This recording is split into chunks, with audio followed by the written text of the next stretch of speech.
Kahit pilit man nating itago ang totoo, darating naman ang panahon na hindi mo na kayang itago ang tunay na nararamdaman mo. Dahil kahit anong gawin mo, pilit hahanapin ng puso mo ang sagot sa mga tanong sa nakaraang naging bahagi ng buhay mo at nakaraang tanging sagot sa kasalukuyang puwang na magbibigay ngiti sa panibagong yugto ng pag-iibigang minsang pinagtagpo.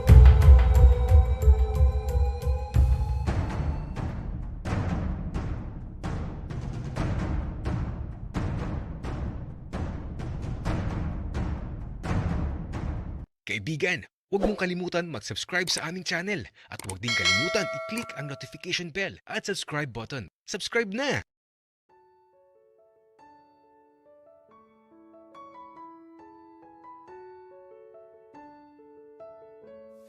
Umaga pa lang, kakaiba na si Jared.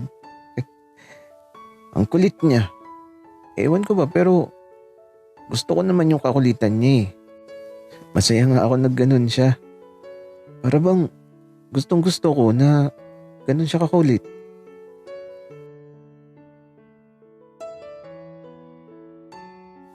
Wawa, parang asawa. Pero teka, bakit ganyan ka, Allen? Para kang nanliligaw. Wika ni Jared. Gagi. Ano sinasabi mo? Nagluto lang naman ako. Pumayag naman ng nanay at tatay mo. Kumain na din sila. Umalis na nga eh. May pupuntahan lang daw. Wika ako. Ganun ba? Eh di tayong dalawa lang ang andito ngayon. Wika ni Jared. Oo, tayo lang. Eh bakit? Wika ako. Wala lang. Pero teka lang, Allen. Parang ang sakit ng leg ko. Eh, pakihilot mo nga muna. Wika ni Jared. Ganun ba? Teka, saan ba? Wika ako. Tapos ito, tumayo muna ako saglit. Nakaupo na kasi ako eh. Tapos ito, nagtungo ako sa may likuran ni Jared. At ito, nung humawak ako sa may leg niya, pinundot-pindot ko yung leg niya. Tapos ito, natatawa ako. Kasi naman si Jared, ang lakas pala ng kiliti. Teka lang, Alin. Ano ginagawa mo? Ayoko na. Wika ni Jared. Akala ko ba masakit ang leg mo tapos nag-iinarte ka ngayon? Wika ako. Alin, hindi naman yan eh. Yung isang leg na may ulo din. Wika ni Jared. Gagi, ewan ko sa'yo. Jared, kumain ka na nga dyan. Nakakainis ka. Wika ako. Biro lang. Ikaw talaga. Hindi na mabiro, Allen. Masyado kang seryoso. Pero teka lang. Bakit parang ang pogi mo ata ngayon, Allen? Wika ni Jared. Ay, naku Jared. Kumain ka na. Gutom lang yan. Wika ako naman. Parang may gusto akong kainin, Allen. Wika ni Jared. Jared, alam mo, kung anong nasa harapan mo, yun ang kainin mo. Wika ako. Ala, ikaw nasa harapan ko, Allen. So, anong ibig mo sabihin? Kainin kita, ganun ba? Wika ni Jared. Jared, alam mo, sira ka talaga. Kumain ka na dyan, ang kulit mo. Di ka naman ganyan nung una tayong nagkita. Wika ako. Ikaw din naman, Allen. Di ka din naman ganyan dati. Wika ni Jared. Jared, teka nga. Alam kong may alam ka sa nakaraan. Bakit ba ayaw pang sabihin? Puro ka pasabik eh. Wika ako. Allen. Kumain na lang tayo. Tara na. Masama ang mag-usap sa harapan ng pagkain. Wika ni Jared na ayan, di na sumagot. Alam kong siya ang susi sa lahat. Pero ang hirap naman pilitin ni Jared. Pero okay lang. Masaya naman ako na magkasama kami. At eto matapos makakain na ba si Jared? Ang lakas ng trip. Alin? Tara na, maligo na tayo. Ang init eh. Wika ni Jared. Gagi. Ayoko baka mamaya kung anong gawin mo sa akin sa loob ng banyo. Wika ako naman. Ang arte mo naman, Alin.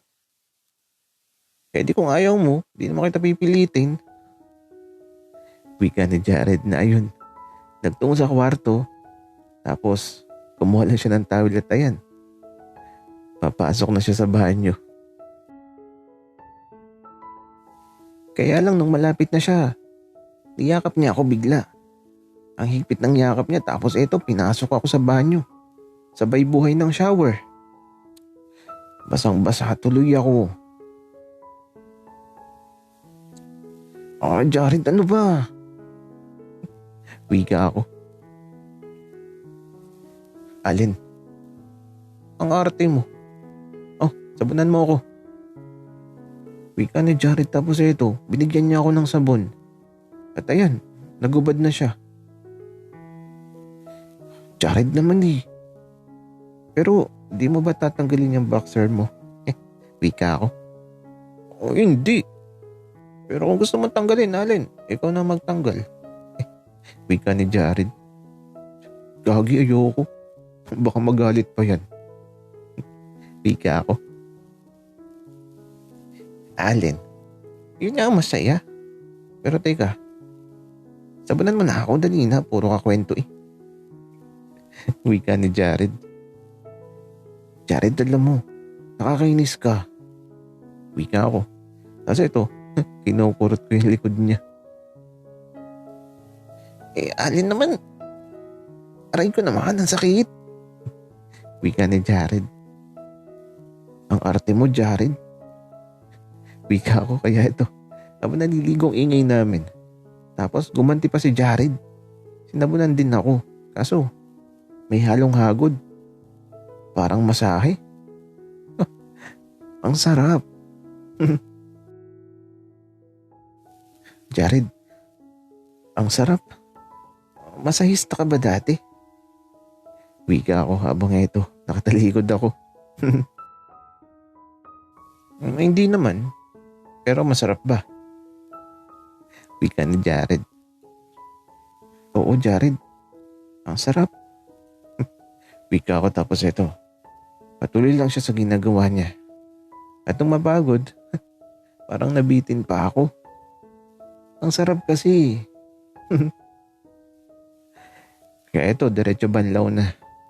At nung matapos kami ni Jared, maligo. Grabe. Ang sarap sa pakiramdam. Kaya ito, paglabas ko sa pintuan ng banyo, nagulat ako.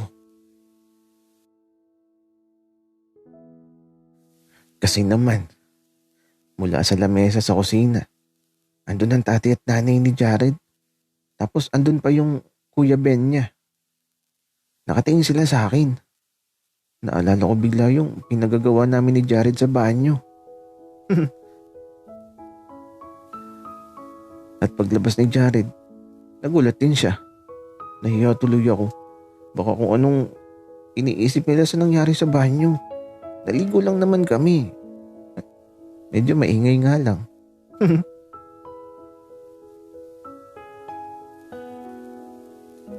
Ay, tatay, nanay, Kuya Ben, naligo lang kami. Wika ni Jared.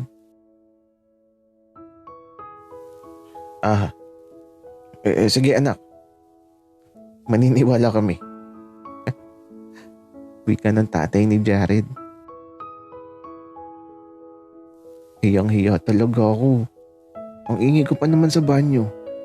Ang sarap kasi nung masahe na ginawa ni Jared. Lagi ko pa namang sinasabi yung salitang, sarap. Sige pa. Ay, naku.